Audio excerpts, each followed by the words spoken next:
ಹಳಿಯಾಳದ Canara bank Deshpande ಆರ್ಸಿಟಿ ಸಭಾಭವನದಲ್ಲಿ info ಕಲಶ್ ಕಂಪನಿಯ ಹೊಸ ವೆಬ್ಸೈಟ್ಗೆ ಆರ್.ವಿ. ದೇಶಪಾಂಡೆ ಚಾಲನೆ.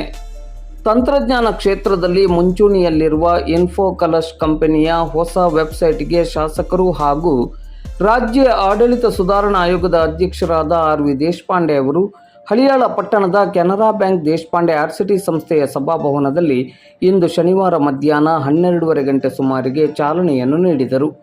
ಈ ಸಂದರ್ಭದಲ್ಲಿ ಆರ್.ವಿ. ದೇಶಪಾಂಡೆ ಅವರು ಇನ್ಫೋ ಕಲಶ್ ಕಂಪನಿಯ ಪ್ರಗತಿಯ ಬಗ್ಗೆ ಮೆಚ್ಚುಗೆಯನ್ನು ವ್ಯಕ್ತಪಡಿಸಿ ಶುಭವನ್ನು ಹಾರೈಸಿದರು.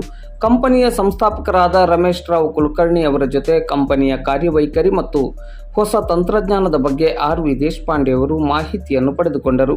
ಈ ಸಂದರ್ಭದಲ್ಲಿ ಇನ್ಫೋ ಕಲಶ್ ಕಂಪನಿಯ ಸಹ ಸಂಸ್ಥಾಪಕರಾದ ಸಪ್ನಾ ರಮೇಶ್ ರಾವ್ ಕುಲಕರ್ಣಿ, ಶ್ರೀನಿವಾಸ್ ಗಲಗಲಿ, ಕಲಬುರಗಿಯ ಹೀರೋ ಮೋಟೋ ಕಾರ್ಪ್ ಶೋರೂಮ್ ಮಾಲೀಕರಾದ ಕೃಷ್ಣಾಜಿ ಕುಲಕರ್ಣಿ ಅವರು ಉಪಸ್ಥಿತರಿದ್ದರು.